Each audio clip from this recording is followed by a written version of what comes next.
VGC here, and today I'm starting a new series on the channel, the Pokemon Spotlight series, where the goal is to look at a Pokemon that's doing well in the VGC 2017 format and tell you everything you need to know about it. So we're going to start off with Garchomp. I did this in the 2016 format, doing it in the 2017 format. Hope you'll enjoy. Now let's get to the base stats. Garchomp has some overall strong base stats: 108 HP, 130 attack, 95 defense, 80 special attack, 85 special defense, and 102 speed. So basic 600 pseudo legendary Pokemon, which is really cool. And overall, it has some really strong stats, like I said. It's pretty bulky with the 108, 90, 85 defense spectrum range thing. And 130 attack allows it to do a lot of damage. It also has a base 80 special attack, which allows it to do a decent amount of damage, with special bases like Draco Meteor, Flamethrower, etc., so on and so forth. And it's 102 base speed stat. It's pretty interesting as it allows Garchomp to outspeed a lot of prominent threats. And since the 2017 format has a lot of slow Pokemon, Garchomp will generally be one of the faster things out there. Let's look at its typing. It's a Dragon and Ground type Pokemon, so it has weaknesses against Ice, Dragon and Fairy, immunity to Electric, and resistance to Poison, Rock, and Fire. So overall, it has some pretty strong resistance. It allows Garchomp to take really strong hits, and moves like Poison, Rock, and Fire can perfectly switch in on, which Pokemon like Nihilego, if it doesn't carry the Ice type hitting power, Garchomp can switch perfectly in on it, which is really nice. And notable moves. The best ones are going to be Dragon Claw, Protect, Earthquake, Rock Slide, Poison Jab, and Stone Edge. Pretty self-explanatory. Dragon Claw and Earthquake are your stab attacks. Protect is because you don't want your Garchomp to get hit. Rock Slide is good for coverage. And Poison Jab, but you can also use Stone Edge. Stone Edge if you don't want to deal with Wide Guard, so you can maybe get a big Stone Edge off and really hurt the opponent. And Poison Jab is good for the Tapu Pokemon.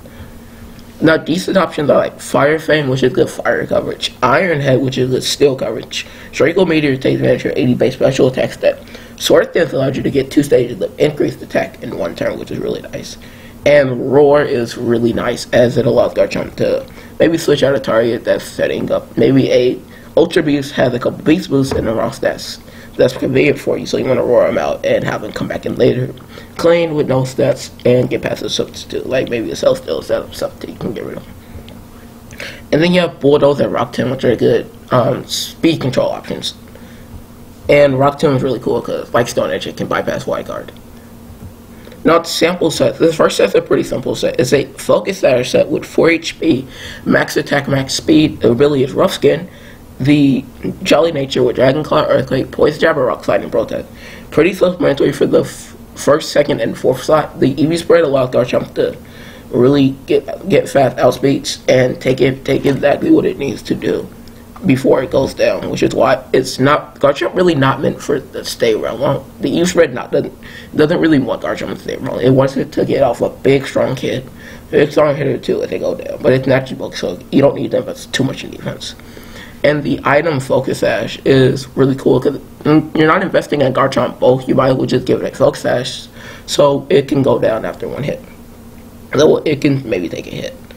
And that 3rd slot, Poison Jab or Rock Slide, it's dependent on the team. If Poison Jab, I would recommend Poison Jab if you need to if you don't really have much for the Tapu Pokemon or you just want extra coverage for it. Maybe you have like an Alolan Muck on the team. Poison Jab is really good for Garchomp. Then you don't really need Poison Jab, so you can go for Rock Slide. But if you don't have like a dedicated Tapu Pokemon counter, then Rock Slide is always like a good idea. Then Poison Jab is always a good idea. Rock Slide if you have a Tapu Pokemon counter. Poison Jab if you don't, because Rock Slide really allows you to hit Pokemon like Talonflame, so still that really don't want to take a Rock Slide. Now, this second set is an Assault Vest set. The ability is Rough Skin. The EVs are 12 HP, 236 attack, 4 defense, 4 special defense, and max speed with a Jolly Nature. The moveset is Dragon Claw, Earthquake, Poison Jab, and Rock Slide. This is a pretty simple Garchomp set. It's an Assault Vest spread, which generally focuses more on the long game.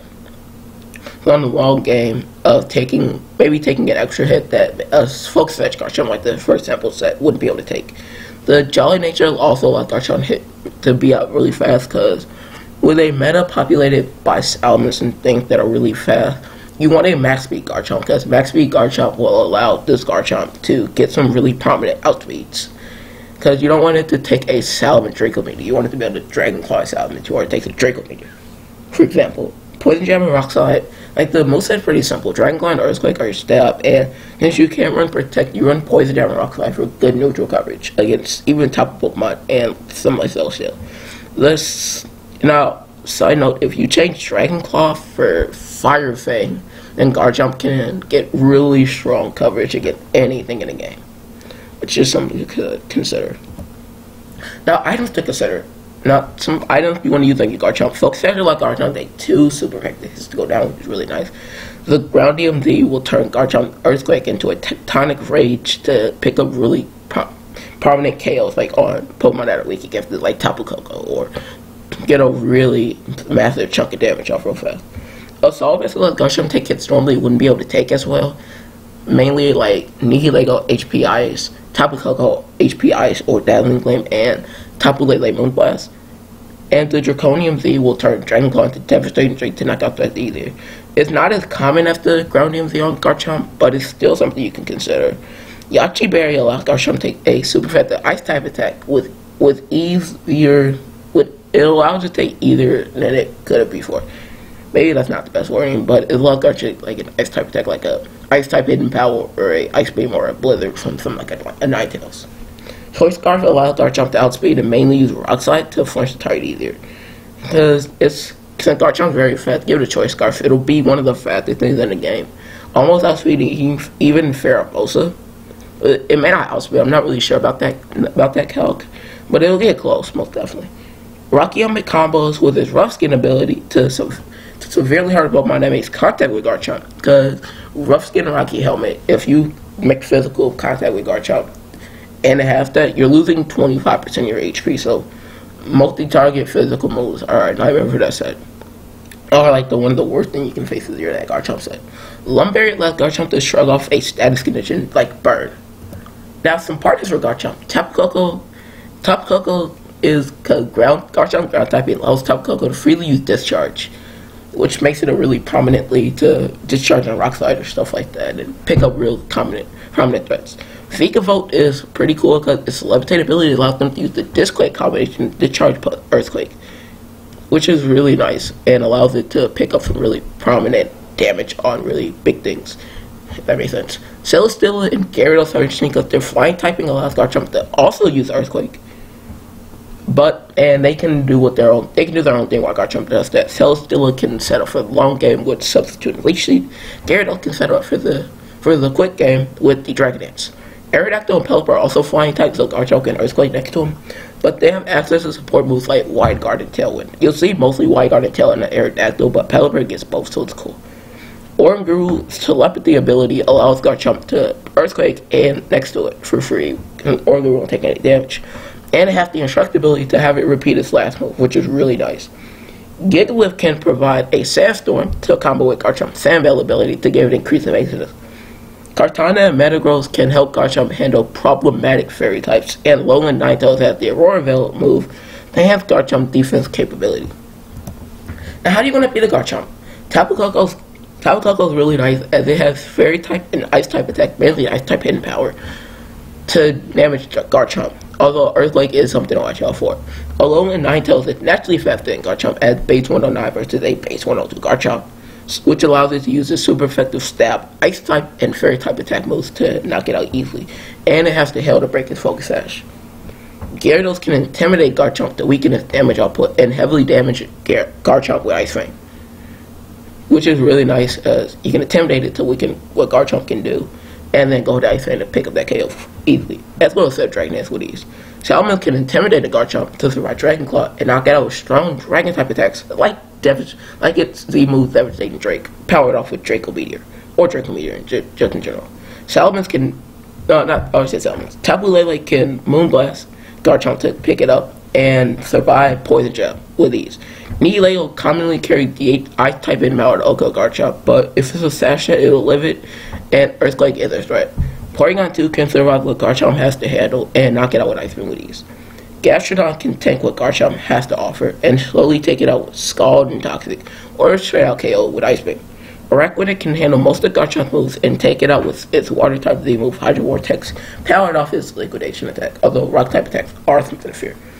Drampa under Trick Room can threaten Garchomp with dragon type attacks like Devastating Drake can carry it, though you may not see that too much. Draco Meteor and Dragon Pulse. Now, in conclusion, overall, Garchomp is a very strong Pokemon, easy to hit on the most turns, which is why it's historically been a strong Pokemon in VGC ever since its introduction. It has the stat distribution needed in order to make it a very strong Pokemon. It doesn't have the best stats it can want, but it has the stats it needs. Different from other formats, Garchomp and Legal, it has a lot of stress to be wary of. Like the last slide I just went through, where I covered 11 Pokemon that Garchomp may struggle against.